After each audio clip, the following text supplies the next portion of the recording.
Alexander, is it Robibaro? Robibaro, that's Yeah, it. we go. We got it right. Man, welcome. It's been a pleasure. We've been Thank speaking you. on social media, and obviously you've been in the studio before on the Stodgify podcast. I love everything you're about. You're a great father. You're a great man. And I thought I just had a calling to let's have a conversation. Thank you. Honored and blessed, honestly. I love what you do, what you put out, and the message that you also love to put out to the world to receive. So I'm grateful and thankful to be able to be in this space as well. So thank you. This morning, as I was showering after my gym session, I was like, I had a bit of a plan of what we wanted to go into today. But I was like, what could the theme be? Because with my podcast, it's around fatherhood, faith, business, and the intersection of all that, and how we can kind of build our life upon those foundations. But for me, I had the calling around forgiveness, and especially knowing a bit about your journey and everything that you've gone through in your life, and the conversation that we had off air. Forgiveness has played a huge part in your life and you becoming the man that's, sitting in front of us today. And you mentioned to me you've gone through a lot of identity shift, especially of recent. Mm-hmm. And I think that's a big thing for a lot of men, is accepting that we are going to grow and we are going to go through identity shifts. And for me personally, going through a breakup only 3.5 months ago now, that was a huge identity shift for me. And a lot of men, unfortunately, don't accept that, and they go down a dark path. And I know you went through a dark path. You've come out the other side, and it's truly a blessing. Talk to me about that period, that initial period for you, where you're having that conversation of yourself, like, who the fuck am I? Because that is a really, really hard conversation for men to have. Yeah, definitely. I've had to have that many times. The understanding of who I am and what I can be constantly changes because I always want to grow. That's the honest truth. When I guess went through the hardest parts of my anxiety, depression, and things like that was after my divorce. I put everything into being a family man, understanding work needed to be done to pay bills and all these sort of things. So when the situation of our marriage ending and I walked out and made that choice to walk out, I lost that ability to, I guess, be a man, a provider, someone to create stability and security for someone as well. Not only for my ex-wife, but also for my kids at that point in time as well, living in the same house. I also, through that time, around those sort of same times, I got out of being a full-time personal trainer, tried to become a security guard, hurt my shoulder on the first shift, and then from there, I lost everything. My life went downhill. The marriage got worse and the issues that we dealt with got worse and things like that. My shoulder's now bouncing the whole time because we've spoken about it. So then I lost everything of who I was,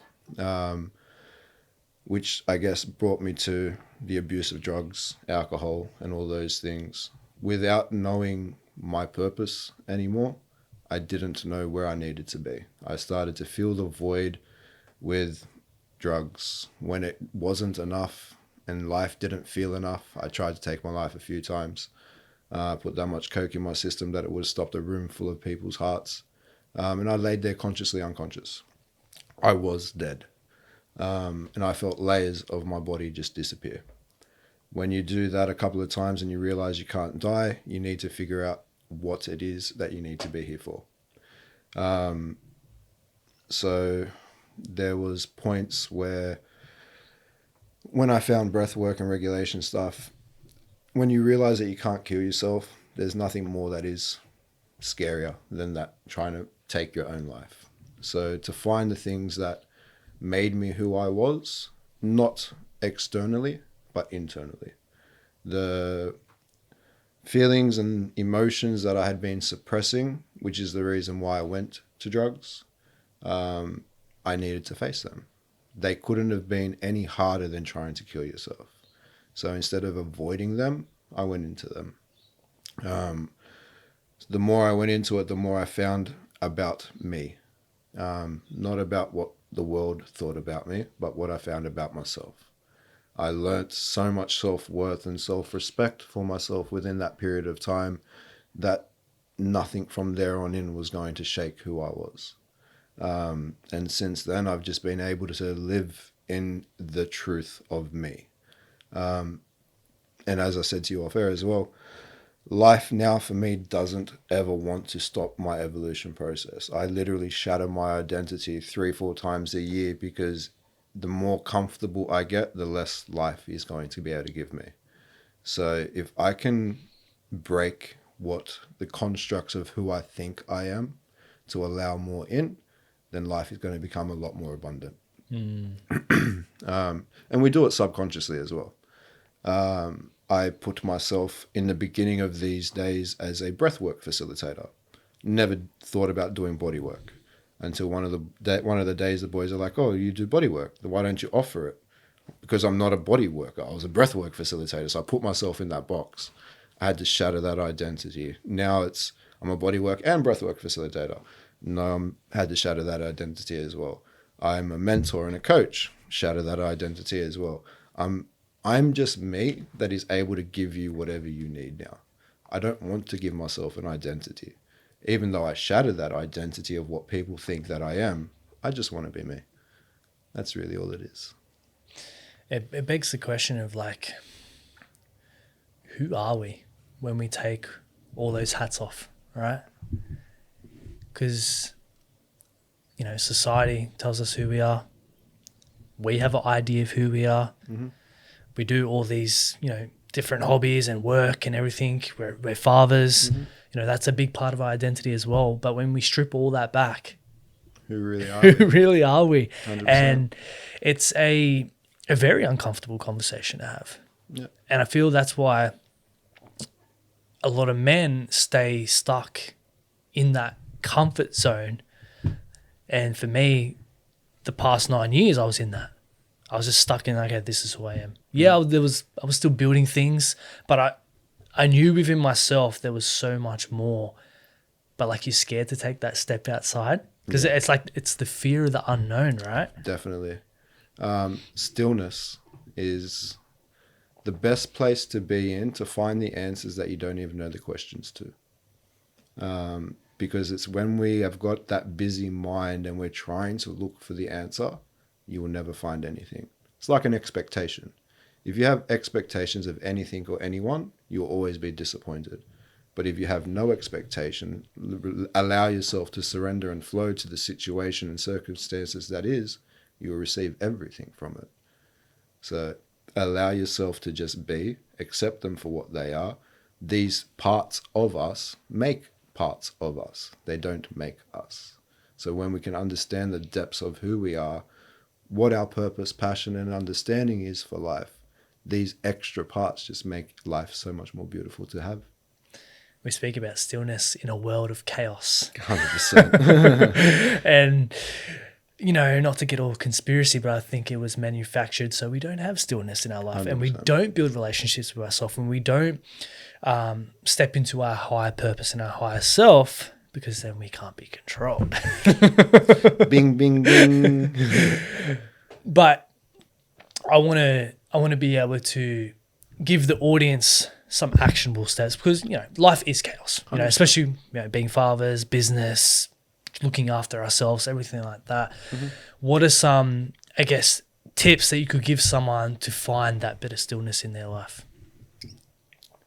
Just take a moment to breathe.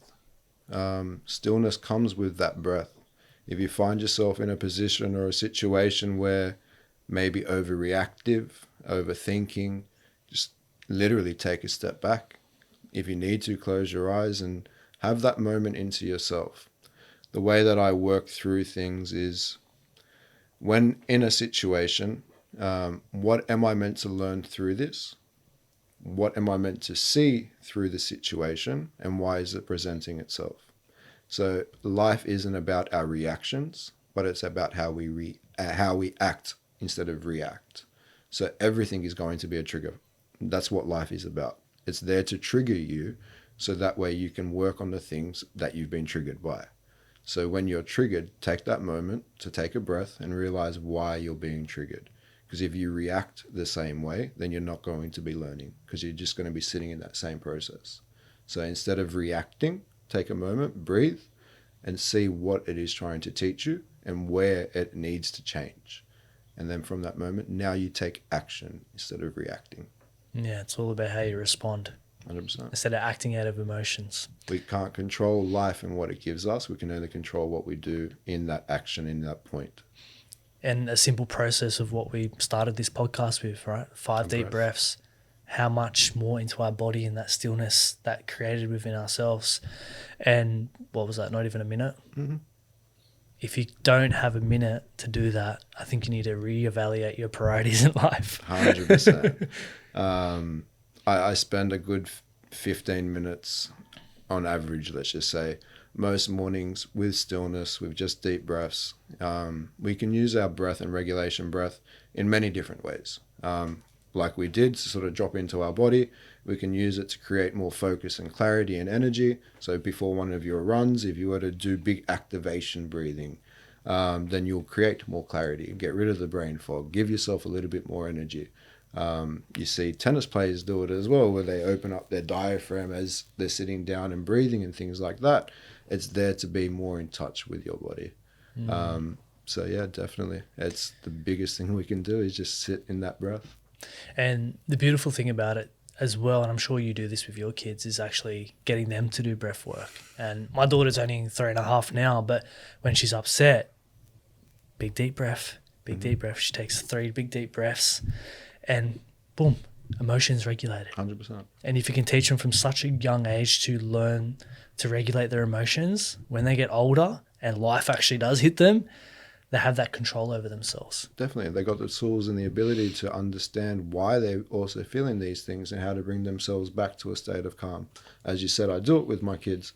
My kids literally ask me for body work every night now, because it helps them sleep or relaxes them and things like that. My daughter she's the most bubbly out there sort of little girl, and it's the most cutest thing.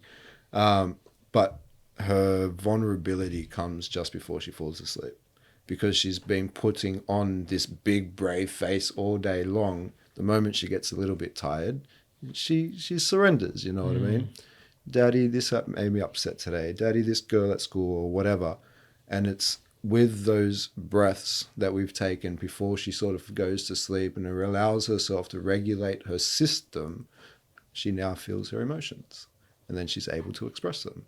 Once they're finished expressing, she's like, thank you, Daddy, gives me a kiss, a cuddle, and she's literally out like a light because she doesn't have to hold on to it anymore. You've processed it. 100%. Instead of holding on to it and going through life, bottling it all up, wearing this mask, which a lot of us do. And, you know, we've both done that ourselves. And the biggest thing for me is, yes, breath, but just moving the body. Yeah. Simply moving the body. Like, for me, yes, I train, go to the gym, I do my running, but even simply going for a walk. Mm-hmm. Like, I sometimes, especially when I don't have my daughter, and you will know the feeling when your kids are not around and the house is quiet, and it's like, yeah, I got a clean house, but it's so fucking quiet. And then you just get in your head. Mm-hmm. And for me, there's been a couple of late nights where I just go for a walk. Yep. Get the body moving, and it allows me to process things. Correct. Focus on my breathing, and I come back and I just feel so much better. The ability to move, not only is it our physical, but it's also our energetic body. So when we are stuck and stagnant, it's because nothing has motion.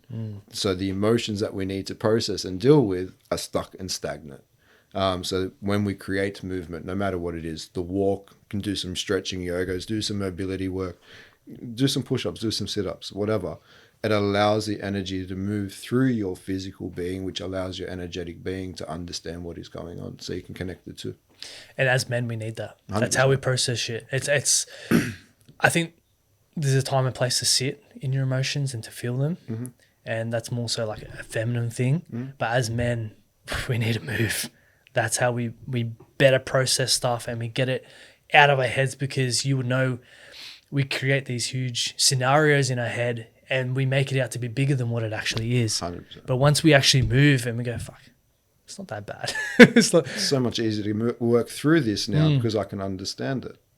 And for me, fitness has been probably one of the biggest pillars that have gotten me through this period in my life. And it's interesting that we have this conversation because we've both gone down different paths. You know, for me, it was fitness, it was faith, it was my daughter that really got me through this. Whereas you went down that more darker path and you come back now, but like drugs, alcohol, and you can go either down two of those paths. And it's very interesting to have this conversation. And it's like, how do we prevent men not going down that dark path? Because I don't know, would you say some men need to go down that? I was just about to say, we can't ever stop anyone's journey from being what it needs to be. So even with the work that I do and the understanding that I've got, it's so hard watching my kids be so suppressant of certain emotions and not being able to express them, because it's like, I need you to get this out just for you. But they also need to go through those lessons of hurt, disappointment, abandonment, to understand them to their full extent. Yes, our paths are different. I've also had a path and a journey of my earlier days where I used to party very, very hard. Like I was at festivals, every single festival that was on. I was in nightclubs from Wednesday night to Sunday night. So that environment for me was always around. So when things got hard, I disappeared again, partied. So when life got hard this time, did the same thing. Yeah, it depends on the person, because you say that, right? I never had a party upbringing. Didn't really drink, didn't do drugs. I was always focused on myself and my fitness and business. And then when it comes to the hard time, I just reflect back to that, which is you went back to that as well. Correct. And then obviously throughout that time, I realized that never helped me. It just suppressed more and didn't allow me to feel anything more. So when you try to kill yourself a few times, you need to deal with these things. So instead of going to other things, you went to yourself. I learnt the lessons to now go to myself. I've got clients that are currently going through some harder times. And yes, I could show them that there's an easier way. I tell them that there's an easier way and everything else, but they need to, I guess, go backwards 2 steps to make the forward steps 10 steps, because they need to see how much they're, again, doing to themselves, ruining their opportunities before they can move forward. It's like you got to hit the bottom of the bucket before you can start climbing up. I hit that bottom of the bucket and dug my way down more and more and more, just so that way I made sure I didn't go back down. Yeah. But I think the hard conversation is, yes, I understand everyone has their rock bottom, and I feel like we need to hit rock bottom. Though, how do we prevent it from suicide? Getting to that, Yeah, suicide's the big thing, right? Because Definitely. it's all good to hit rock bottom, but once you take your life, there's no coming back, right? That's right.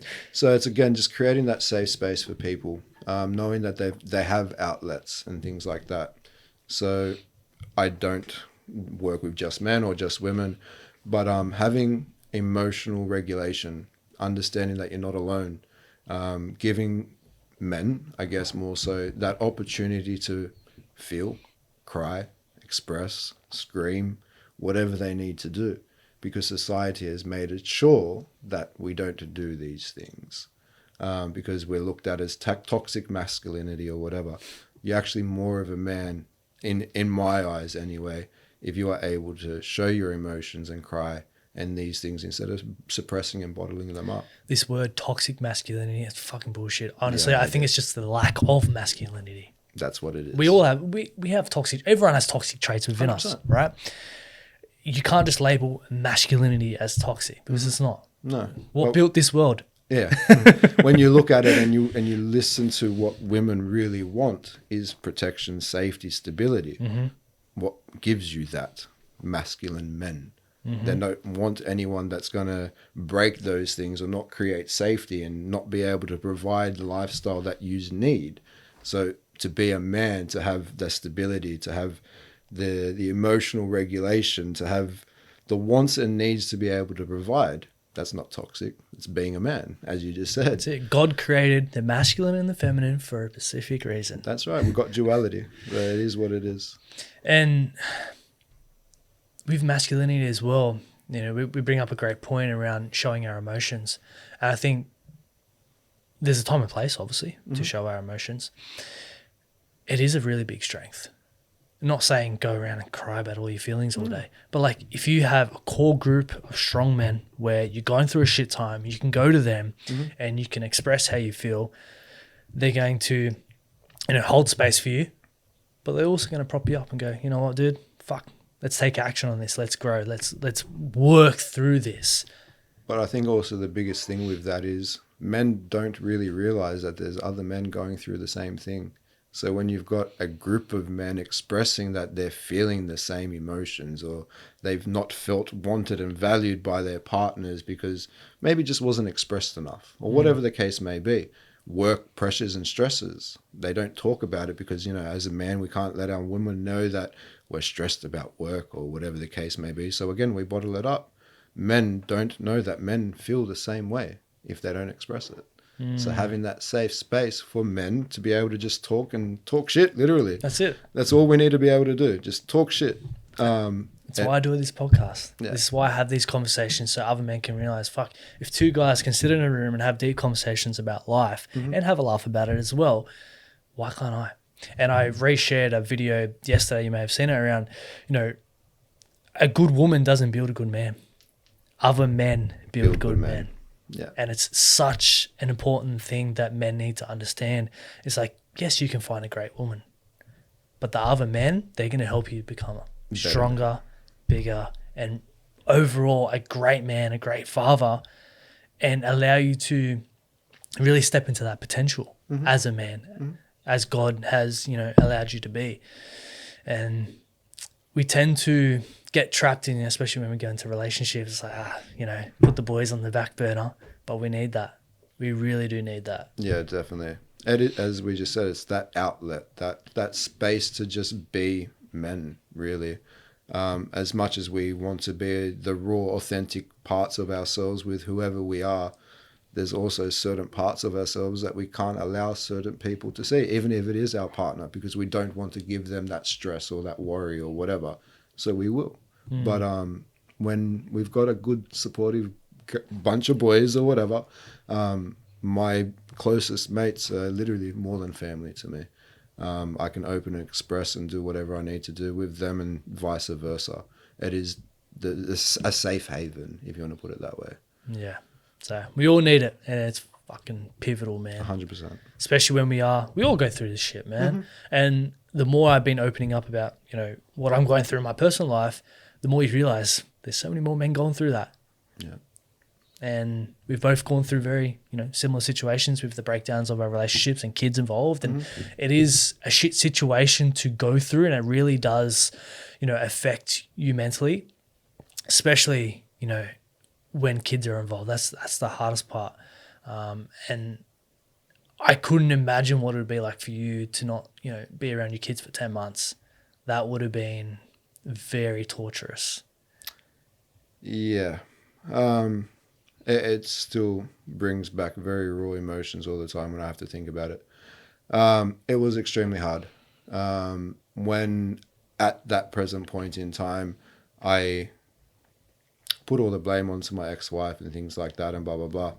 She most likely didn't have any knowledge of what I was doing and things like that with the drugs and stuff like that. Because as much as I was heavily involved in it, it was also my quiet time. So not many people could see that I was on it or whatever the case may be.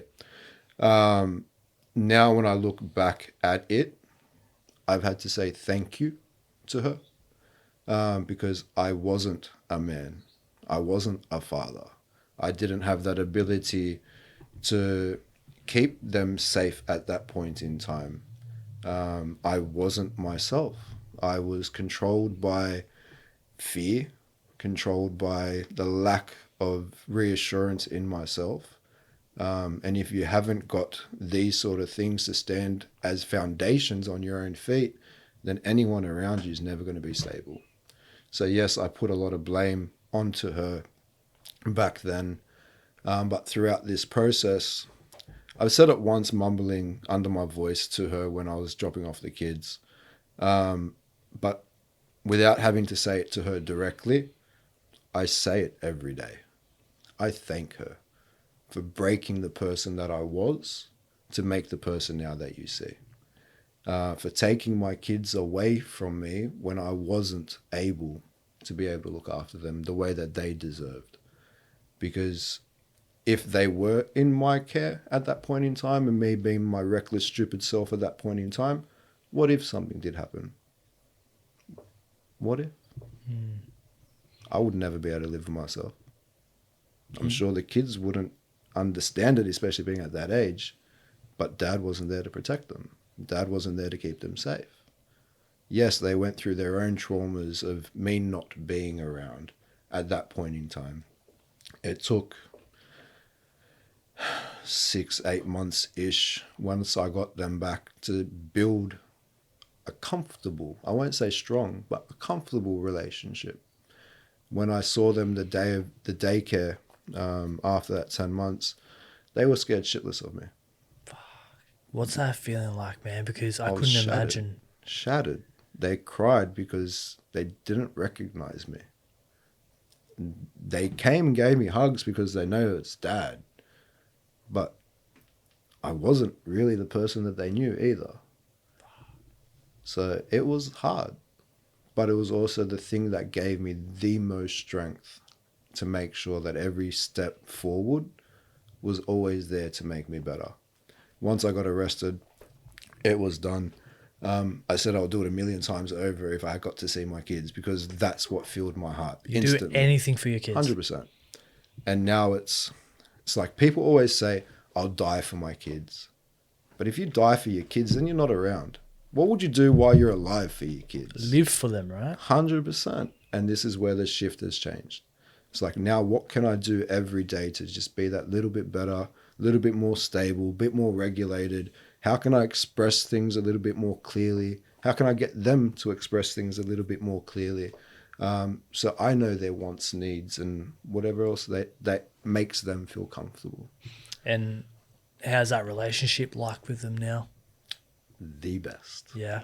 From not having them at this point in time, they don't want to leave my side. And that's the most beautiful thing. As a parent, as a father,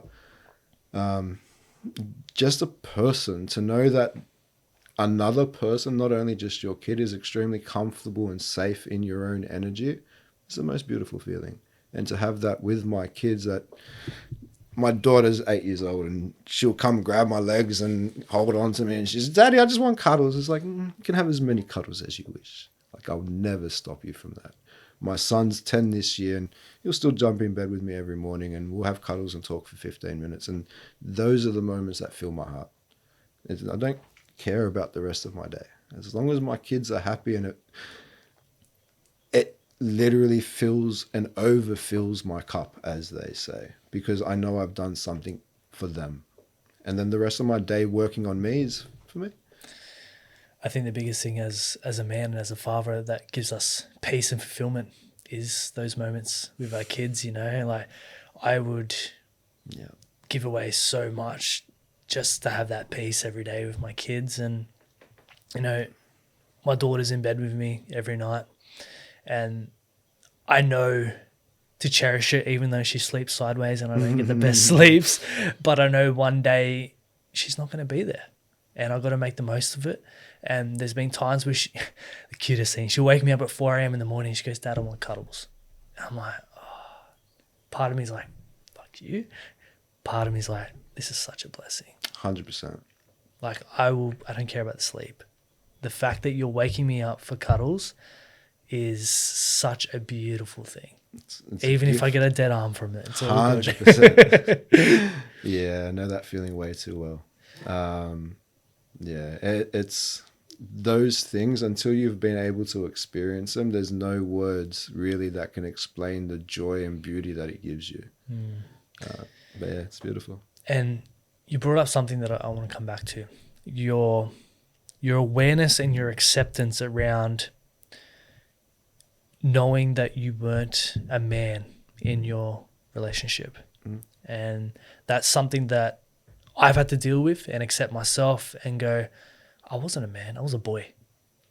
And it took her leaving, the breakdown of the relationship, and me going through this deep emotional period within my life and having to do the inner work within myself to realize, shit, I really wasn't showing up as the man that she deserved and that my family deserved.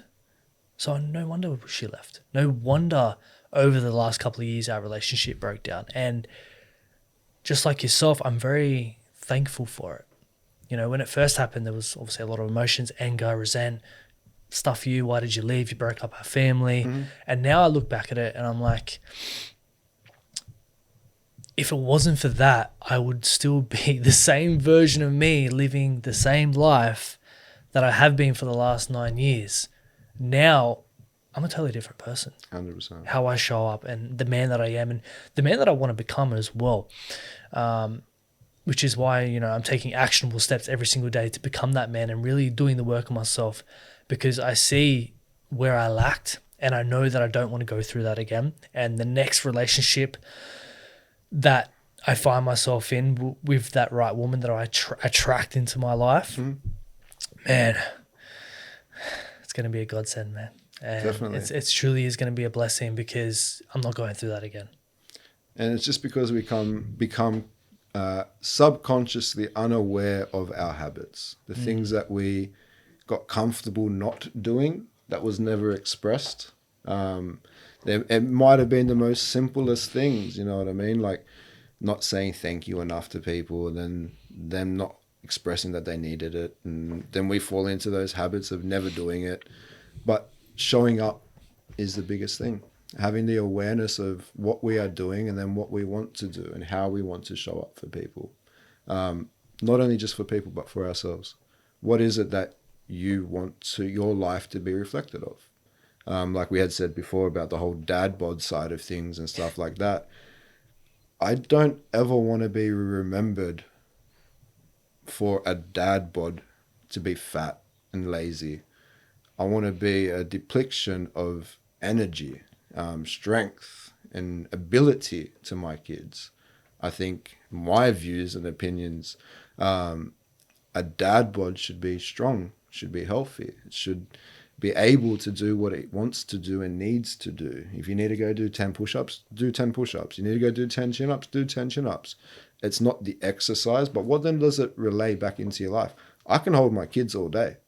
It's not an issue. If my daughter wants cuddles and she wants to sit up on my chest, she's doing it. If she wants to sit on my shoulders, she's doing it. But also like what you're doing and what you were saying before, creating these habits, traits and fundamentals of ourselves allows the kids to see what they should also be doing. Me keeping my body, my training, my yoga and bits and pieces, my kids have just recently started calisthenics. At night, they do yoga with me. So me doing the things that I need to do for myself ripples out into their life because they can see the difference. I've recently just set up a home station with Cali rings and squat racks and bits and pieces because they wanted to do more at home with dad. I'm like, cool.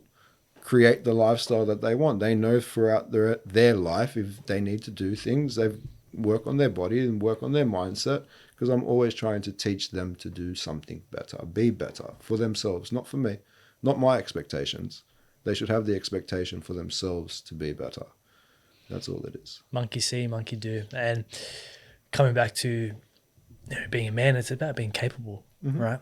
I totally agree with you about being in the best physical shape that you can be.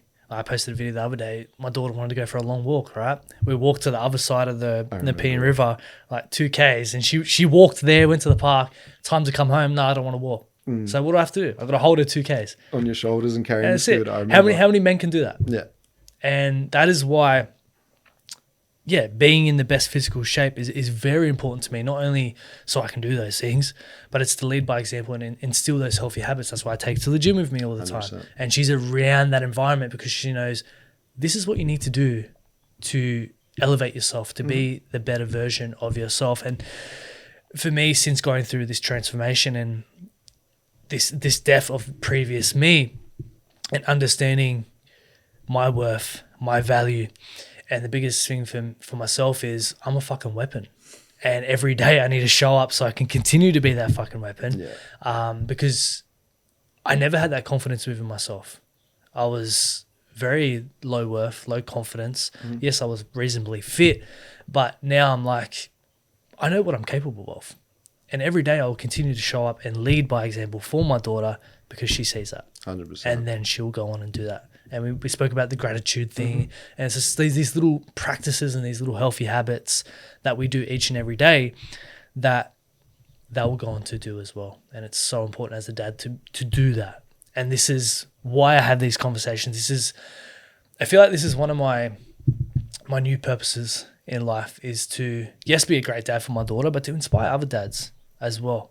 And I've actually received countless messages from fathers going, I love your content. I love what you're doing because it's inspired me to step up as a father. I love that. Or they go, I wish I was a better father to my kids, and they start showing up. Boom. I'm like, I'm just being a dad. What I believe is the bare minimum to being a father. And I spoke to you off air around, I'm kind of getting sick of these comments from people saying you're such a good dad when I'm just doing what dad should do. 100%. But society doesn't, see that, right? Correct. And they're beautiful expectations of ourselves. So where you had said, where we can build on those expectations of just being a good dad, you know what I mean? I don't do what I do for the approval of others. I don't do it to get likes and attention or whatever. Beautiful when people can acknowledge it, 100%. But with especially like the work that I do and working on yourself, it creates an energetic vibration. When you raise your energetic vibration, your aura gets bigger and stronger. So now anyone that sits in your aura wants to be able to do the same thing. So when you raise your frequency and vibration, the people around you are going to raise their frequency and vibration, and steps up everything collectively as a unit. It's not only just for me. Whatever I'm able to do, you can do. What you can do is showing everyone else that they can do it. It's the beautiful ripple effect. So beautiful. And speaking into healing, you obviously help a lot of people go through the healing process. How does that work with yourself? We're so focused on healing others that we don't tend to do the work on ourselves. How do you prioritize that, and what's that process like for you? The work that I'm able to do with people by resetting their nervous system, releasing the pains, traumas, and blockages within their energetic body to create freedom and space within their reality. The more I do on others, it's a mirror effect into my life. As I was just saying before, we are no different. You and I, us to the next person, we just mirror each other in a different point of our life. So the healing that I do with people, the regulation of their nervous system, also just regulates parts of my body that I didn't know that needed it. I work with a fair few people a day, and my days are very big energetically and stuff like that. But there's no parts of my day that I'm not feeling into my own energy. If something feels wrong or disrupted, you'll see my hands floating across my body and understanding what it is, why it is, and I'll remove it. We can subconsciously pick up on other people's energies without even noticing. And because of the work that I do, I'm energetically very open and feel people. Yes, my boundaries and protection is there always in place, but there's certain things you just pick up that you don't realize walking through a shopping center or whatever. But I constantly work on myself all day long, energetic wise, but my breathing, my practices, my rituals that I need to do every day. If I don't do them, everything else falls apart. Like you said, we need to focus on ourselves. The more we can focus on ourselves, we're able to show up for those around us 10 times more. If I don't do what I need to do, my kids don't receive the love, attention, and affection that they should be able to receive from me if I don't have a full cup.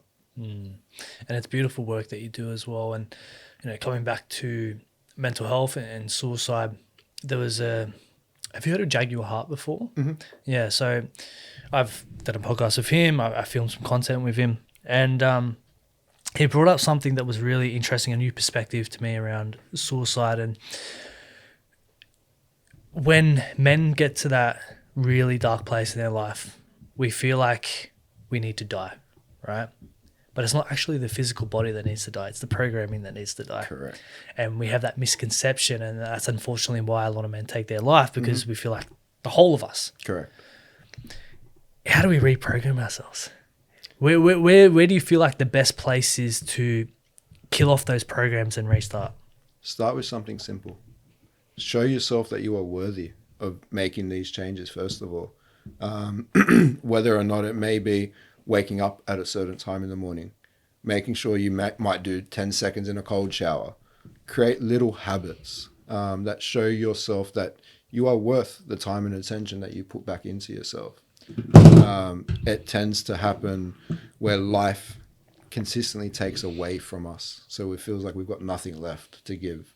So when we are able to give back to ourselves and realize that we are worthy of our own love and attention and affection, time and energy, then we start to feel worthy. Little habits. Go to the gym. Go for a walk. Stretch. Feel. Express is probably going to be the biggest thing. Don't ever be afraid to express what you are feeling, because the moment you express what you are feeling, you'll feel so much lighter. It goes back to what we said before. Having a good group of men, or whatever it is, just a couple of friends, a best friend that will never judge you, to be able to speak. Speak your truth. Feel what you need to feel. Release it, so that way you don't have to hold on to it anymore. The thought patterns that we create within ourselves are there from the constructs of life that we've put ourselves in or we've had to face. So knowing that the traumas and situations that we've been in have caused the patterns that we fall into, creating new patterns is how we do things. Doing the same thing over and over is insanity, expecting a different result. So what is it that you're currently doing? Just change it. One or two things at first, so that way you don't overwhelm your system. When those one or two things feel comfortable and it's very easy to do, add another couple of things in. Add another couple of things in. Clean up your diet. Move your body. Our first brain, I like to say, is our stomach. That goes straight to our brain. Mm-hmm. So if we've got clear, cleansed clarity within our stomach, and we haven't got parasites and this and that are controlling the way that we think and feel, then we're able to process things a hell of a lot more as well. Stepping into our truth is a big thing. And I think it's also understanding that our truth is always changing. 100%. We're always evolving, always growing. Our purpose is, every year, every week. For me, my purpose 6 months ago is different now. Mm-hmm. I think it's, not having the expectation of like who we are, not attaching ourselves to a certain identity, because it's always changing. And that's a big thing. And, we brought up before around you going through massive identity shifts, myself going through identity shifts, and it's very uncomfortable. But I think it's a process you got to build a relationship with and learn to love, because that means, on the other side of that resistance is growth. Mm-hmm. I like to bring back all of these bits and pieces to training, because people can relate to training very easily. The more we deal with our thoughts, feelings, and emotions, it's like doing bicep reps. The more you do them, the easier they get. The bigger your strength becomes, the more muscle you have, more resilience you will have. So the more you face your emotions, the easier it gets to face your emotions. The more we do the spiritual fitness, I guess if you want to put it that way, the easier it is to work through the thoughts, feelings, and emotions that normally feel uncomfortable. To hit PBs, what do you need to do? Make yourself uncomfortable and hurt. Why is it different with your thoughts, feelings, or emotions? The same attention and energy that you put into one thing should be the same attention and energy that you put into everything. The process of change is no different. Requires to be uncomfortable, requires to hurt, to reap the benefits of the end. To hit a PB, you need to be uncomfortable. You need to rip your muscle fibers. You need to do whatever it needs to do. Push yourself mentally beyond the things that you think you're capable of. So why don't people do the same thing when it comes to self-growth, feeling emotions? Same way attention and energy that we put into one thing should be the same attention and energy that we put into everything. I feel like because that's external, right? We don't want to do the internal work. That's right. We want to get the biceps and look physically good. Validation for everyone else. When we look and seek external validation, you'll never be happy on the internal. That's deep. The only person that can judge us is the man upstairs, right? And you're a very spiritual man, but I see the earrings of the cross. Mm-hmm. What role has faith played in your life and your journey going through all this? So growing up, both my grandmothers, my nonnas, both read the Bibles all the time. I've been in tuned and in touch with my Catholic spirit. When I went through the first part of my divorce, well, when it was all sort of started falling apart, my ex-wife doesn't really have a faith as such. Nothing against her, but it's just how she believes in things. So I sort of pushed my faith back, subconsciously, even more so than anything, because she didn't really believe in it. I still wore my cross, didn't do anything much more than that while we were together. When the marriage fell apart, the first thing I did when I walked out of the house was went to the shop and went and bought a set of rosary beads and put them back around my neck, because I didn't know what was going to happen, didn't know what life was in store next.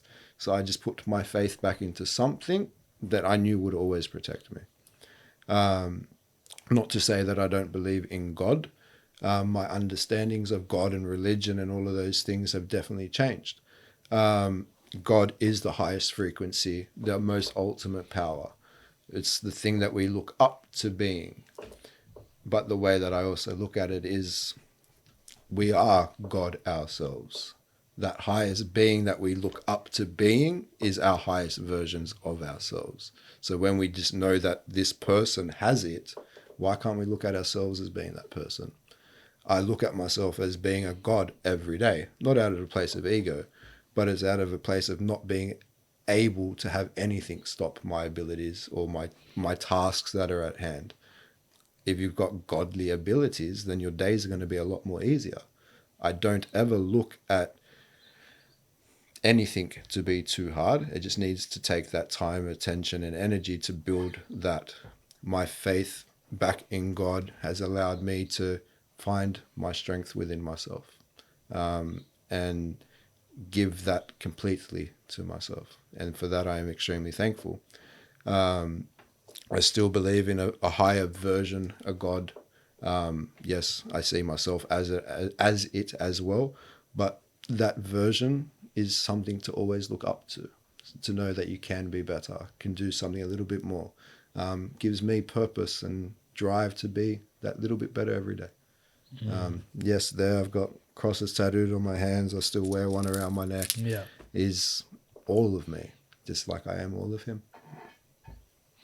Yes, I used to wear a cross growing up as well, and I wasn't, very religious growing up. And then, just like you, and in my previous relationship, my ex didn't really have any faith or anything.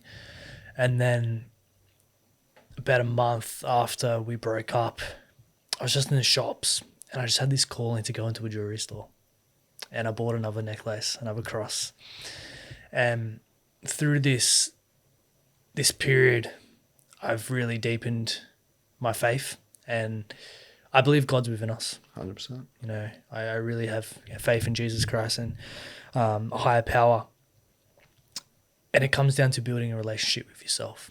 And once you build that relationship with yourself, you have a really strong connection to that higher power, that higher self. And it's funny how, in these tough periods, God always finds a way back into our lives. Mm-hmm. And you need that hope, right? You need to put faith into something. And I feel as a society, and where a lot of men get lost, is we feel like the world's on our shoulders, right? We have to do everything ourselves. And when we do get into a dark place, we don't have that faith. We don't have that hope that we can get ourselves out of it. Mm-hmm. But once you realize, God's always got your back. And yes, you've got to take the actions to get there. Correct. But he'll give you the strength to be able to do that if you have that faith. And for me, that's a big part of what's got me through. We spoke about fitness. We spoke about, my daughter, my family, and my friends. Mm-hmm. Faith has been very, very pivotal, and it really has strengthened my connection, not only with that energy source up in the sky, but that connection within myself. Like I bought a Bible and I'm starting to read the Bible, and there's so many gems in that, so much 100%. Wisdom that you can take and implement into your own life. And for me, it's allowed me to find peace, because if you go through life not having, that faith and that hope, it just becomes chaos. Mm-hmm. But if you just have faith that everything's going to be okay, and, you know, God has put you on a certain path for a specific reason, and you don't lose things that are not meant for you. There you go. And once I accepted that, I'm like, okay, I lost that part of me, that relationship, for a reason, because it wasn't meant for me. I'm meant to go on this path. I'm meant to build a deeper relationship with myself and become this different version of me, because there's something more. One of the real big things that I say to anyone that I really speak with as well, and when the conversation comes up, we own nothing in life. Everything is a pure experience. So when we attach to experiences, it can either bring us joy, but if we attach to an experience that brings us hurt, then we're going to constantly stay hurt. Life is exactly that, an experience. A bunch of experiences that we're meant to learn through, understand, and evolve, not hold on to. Relationships, businesses, old jobs, whatever the case may be, friendships. We learn through the experiences without having to attach to them. As shitty as it may sound, I can't even attach to kids, our kids, to a certain extent, because they are going to have their own journey and leave the house or whatever the case may be. That's what we spoke about before, right? 100%. And for me, going through this journey around, everything's so fresh in my life now, and a lot of my focus has gone into my daughter, but understanding I'm my own individual as well. And we can't attach ourselves 100% to our children, because they are going to grow up one day. I've got a couple of people that I'm working with at the moment. Tends to happen a lot more with mothers. Their sense of purpose of being a parent when the kid moves out of home or goes to finally get married or whatever the case may be. You've never lost your role as that person in their life. You're still always going to be their mother or their father. It's just our responsibilities in their life at that point now has changed. They've got their journey the same way that we've got ours. They need to step out of the pen and move forward. And when we've put X amount of years, whenever it is that your kid moves out of home or whatever, steps out into their own life, what do we now do? Like what you said before, it's 9 years of being a married man or whatever the case may be. What do we now do? Who are we now? If my kids are now looking after themselves and doing what they need to do for themselves, and I don't have that excess responsibility, what do I do with my time? And that's where people get stuck. It's because they've got this extra free time that they now sit and wallow in the things that have made them upset instead of what that has taught them, where the benefits have come. Yes, you may not have the excess responsibility of looking after them, but now you've got time and space for yourself. Build the life that you've wanted, or travel a little bit more, or do whatever the case may be. We've never been taken out of our kids' life. I moved out of home at a young age. I'm still the biggest mummy's boy. You know what I mean? I love my mum to death. I love my dad to death. They are my parents. It's never going to change. But their roles in my life have definitely changed. They will always be there to love and protect me, but they don't need to have the responsibilities to look after me. That's it. You're not that little boy anymore, right? 100%. And it's something that I'm learning to love, like especially now with the breakup and my daughter going to her mum's for periods of time, and it's like I got the whole house to myself. And in the beginning, I'm like, this is weird. What the hell? I'm usually do this, cleaning up after this. She wants food, and I'm like, what do I do? It's hard. Like, I've had my kids back now for like 3 odd years or whatever it's been. Every Sunday when they go back to their mums, as much as I know that I shouldn't emotional eat, I've gotten better to the point that I don't actually eat the food anymore. Go back 6 months ago, I'd go buy a dozen donuts, have a massive bite of each one, make myself feel really sick because I was upset that they left the house. It was quiet, like you said. I now, when the kids leave, I go to yoga. I'm usually there an hour and a half, 2 hours early, which gives me the excuse to go past the coffee shop, go get a donut, go get a coffee. I still do that, don't get me wrong. I even go buy the donuts or the muffins, but I look at it now and be like, I've now sat back in my own energy and be like, I don't really need to eat this. It's only going to make me feel shit. I can understand that I'm feeling sad and all of these things, but I just transmute my emotions from there on in and move them out while I do my yoga or whatever. That hardest point is noticing the difference when they're gone and just filling that time and space again for something that makes you feel better about you. Don't sit and wallow. It's good to have a clean house, but to be fair, I'd rather have a messy house than a loud house. 100%. Yeah. Home only really feels like home when the kids are there. But it also, it makes you cherish those moments a lot more too when they are around, and you are able to be a lot more present with them. And so there is, there's a blessing in everything. Yeah, 100%. The weeks that I've got them, I only work 4 hours a day. The weeks that I haven't got them, I catch up on all of it. But because I want to give them all my time, space, and energy.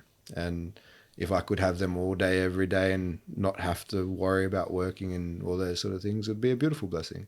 But as you said, a give and take. That time away also gives me my time for me, which I also need.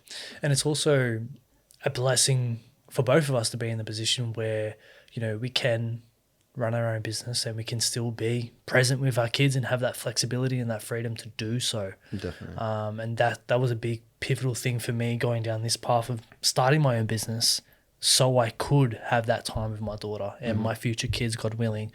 And it is such a great place to be in because they're moments that you won't get back. Definitely. Yeah. It's nice because when before I had them every second weekend or whatever the case may be, you'd blink and be like, wow, where did all this happen? When did this happen?